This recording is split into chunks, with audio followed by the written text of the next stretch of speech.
कोठे पर रहने वाले जीने पर आ गए, रफ्ता रफ्ता हम अपने करीने पर आ गए।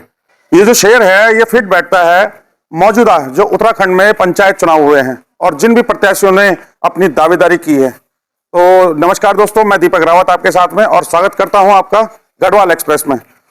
दोस्तों, इस समय पंचायत चुनाव का जो कल रिजल्ट अनाउंस हुआ है, हम एक छोटी सी लिस्ट लेकर आए हैं आपके समक्ष और उस लिस्ट के जरिए हम बताएंगे आपको कि पौड़ी जिले के अंदर जो जिला पंचायत सदस्य थे, किन किन लोगों ने उस पर बाजी मारी है, जीत के लाले किसको पड़े, हम आपको बताएंगे और थोड़ी देर बाद हम आपको लिस्ट भी सुनाएंगे। परंतु उससे पहले एक बात कहना चाहूंगा कि जो ये पंचायत चुनाव थे, इस पर जनता का जो रुझान आया है वो बहुत ही अप्रत्याशित है। क्योंकि आप देखेंगे कहीं पर तो महज 21 वर्ष के बच्चे कहीं प्रधान बन रहे हैं, कई बीडीसी मेंबर जीते हैं, तो वहीं कहीं पर कुछ जो प्रबल दावेदार थे, जो पार्टी के समर्थक थे, चाहे वो बीजेपी के हों या कांग्रेस के हों, उनको हार का सामना करना पड़ा। और जो जीते भी हैं बीजेपी पार्टी के जो प्रत्याशी हैं, वो जो जीते भी हैं, हालांकि परसेंटेज तो बहुत कम है, परंतु जो जीते हैं उनको भी जीत के लाले पड़े और किस कदर पड़े वो अभी थोड़ी देर में पता चल जाएगा। तो चलिए जिला पंचायत सदस्यों की लिस्ट अब हम पढ़ने जा रहे हैं, तो चलिए शुरू करते हैं। कठूर से जीते हैं आराधना देवी, डोब सिरकोट से अनुज कुमार, गढ़कोट से सविता देवी, कुलाड़ से महेंद्र सिंह राणा। और महेंद्र सिंह राणा, ये कुलाड़ वाली सीट इतनी अप्रत्याशित सीट थी जिसका बेसब्री से लोगों को इंतजार था, क्योंकि अपने आप में महेंद्र सिंह राणा जी बहुत बड़ा कद रखते हैं। क्योंकि पूर्व में भी वो और उनकी धर्मपत्नी दोनों के दोनों अभी तक पद भार उन्होंने संभाला हुआ था और इस बार दोबारा से उनकी दावेदारी थी।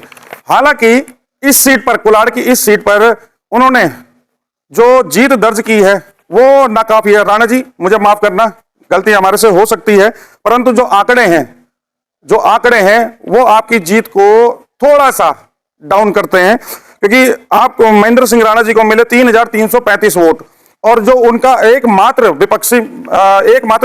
विपक्ष में खड़ा व्यक्ति था वो था शेखर नेगी, एक पूर्व फौजी। अब आप देखिए कि एक तरफ तो जो राजनीतिक समर में जो राजनीतिक इतना दमखम रखते हैं अपना महेंद्र सिंह राणा जी, उनकी जो प्रबल दावेदारी थी, जो कि उनके आगे कोई खड़ा ही नहीं हुआ कैंडिडेट, या हुआ भी तो वो बैठ गया, किन कारणों से बैठ गया ये तो हम नहीं जानते, परंतु आंकड़े जो हैं वो आपके सामने हम रख रहे हैं और आंकड़े यही बताते हैं कि महेंद्र सिंह राणा ने पूर्व फौजी शेखर नेगी से महज 133 वोट से अपनी जीत दर्ज की है।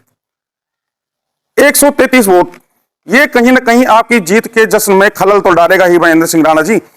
और जैसे कि हम कह रहे हैं कि एक पूर्व फौजी जिसका कि कोई फैमिली बैकग्राउंड नहीं था चुनाव का, जिसका कि कोई इरादा नहीं था, एक मन में पक्का वादा था, उस व्यक्ति ने आपको इतनी कड़ी टक्कर दी है, तो कहीं ना कहीं ये जन समर्थन खिसक रहा है। राणा जी, आपका संभल के रहिएगा, आगे बहुत चोटें खानी बाकी हैं। तो जीत के पड़े लाले, जीत के लाले तो ऐसे ही पड़ेंगे।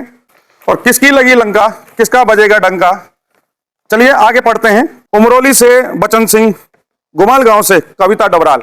अब गुमाल गांव की सीट भी बहुत पेचीदा सीट थी, चूंकि यमकेश्वर विधानसभा में आता है और यमकेश्वर से रेणु बिष्ट जो विधायक हैं, मौजूदा विधायक हैं, उन्होंने भी अपना प्रत्याशी खड़े किए थे, परंतु वो बचा नहीं पाए अपनी लाज, अपनी सीट भी न बचा पाए। और कविता डबराल जो गुमाल गांव से विनोद डबराल जी की धर्मपत्नी है, विनोद डबराल जी जो कि कोटद्वार से कांग्रेस के जिला अध्यक्ष हैं, उन्होंने भी पूरा जाल बिछाया हुआ था यमकेश्वर में, पूरा जाल बिछाया हुआ था कि किस प्रकार वो रेणु बिष्ट जी के प्रत्याशियों को पटकनी दे सकते हैं और उन्होंने काफी हद तक पटकनी दी भी।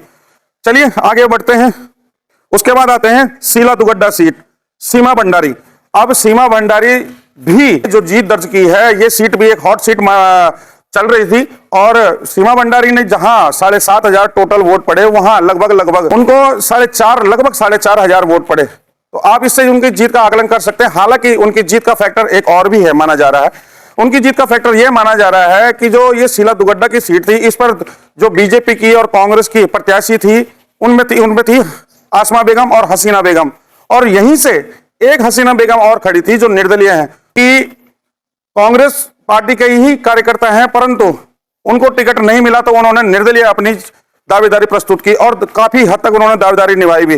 जिस तरह हम कह रहे थे कि सीला दुगड्डा सीट पर जिला पंचायत पद पर केवल 2 व्यक्तियों का ही डंका बज रहा है, एक तो सीमा भंडारी और दूसरा हसीना बेगम निर्दलीय। हालांकि सीमा भंडारी की जीत का एक फैक्टर और है, और वो ये कि 3 बेगम इस शीला दुगड्डा सीट से थी और एक अकेली हिंदू महिला सीमा भंडारी यहां से थी दावेदार। इस पर भी काफी हद तक उन्होंने वोट बटोरे और जिसका नतीजा आपके सामने है, उनकी जीत दर्ज हुई है। तो चलिए हम आगे बढ़ते हैं।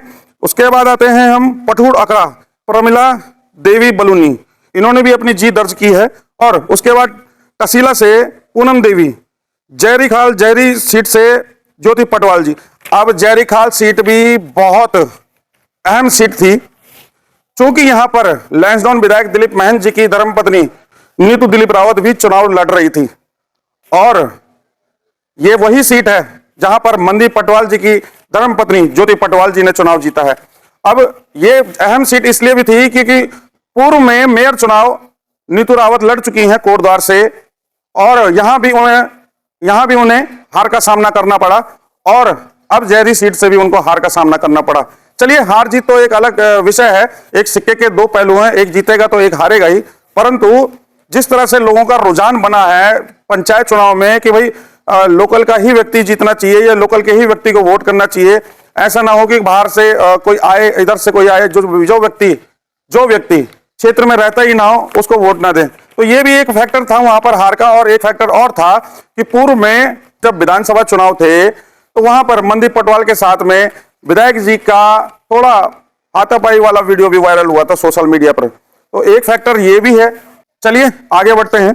सुलमोड़ी से अरुण कुमार, करतिया से पल्लवी देवी, उसके बाद आते हैं हम बमराड़ी से रजनी रावत, नोडी से सीमा देवी, बड़ेत से बुद्धि सिंह और ब्यासी से वंदना देवी।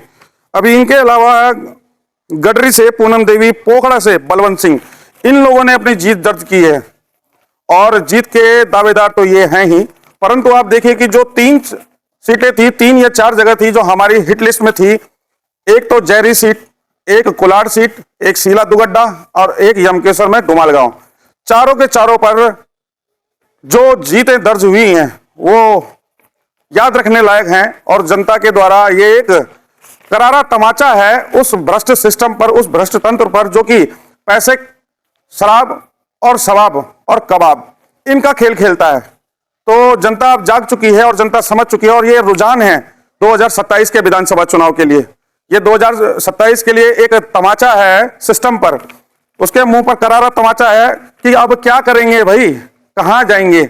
और ये तो अभी जिला पंचायत सदस्यों की सूची है, अभी तो जो ब्लॉक प्रमुख की दावेदारी करेंगे उसके लिए न जाने क्या कुछ होगा।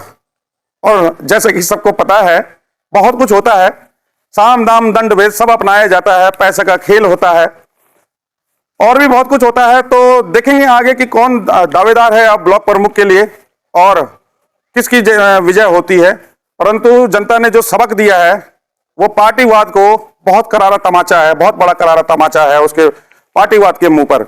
और जिस प्रकार हमने बताया कि काफी नए नए प्रतिभाशाली व्यक्तियों को यहां से जीत दर्ज हुई है, जीत मिली है, तो जनता का कहीं ना कहीं उन्होंने दिल जीता है, मान सम्मान पाया है। और हम तो आशा करेंगे कि वो इसी प्रकार जनता का जो हित है वो सोचें, वो करें, जनता के हित में कार्य करें और आगे बढ़ते रहें। तो सोचिए, अब नए नए चेहरों को आना चाहिए, नई प्रतिभाओं को आना चाहिए। हमेशा एक ही व्यक्ति काबिज रहेगा, ये कहाँ का इंसाफ है। अब ये तो वही बात हो गई कि यहाँ पे कोटद्वार में भी चुनाव वही लड़ेंगे और गांव में जाकर भी पंचायत चुनाव वही लड़ेंगे। ये तो नाइंसाफी है, पर जनता जाग चुकी है और जनता सबक देने के लिए तैयार है। याद रखिएगा, ये 2027 का ट्रेलर था, काउंटडाउन शुरू हो चुका है और 2027 की तैयारी है। अपनी कमर की पेटियां कस लें क्योंकि अब हवाई जहाज उड़ने वाला है। तो चलिए दोस्तों, मिलेंगे फिर अगली वीडियो में।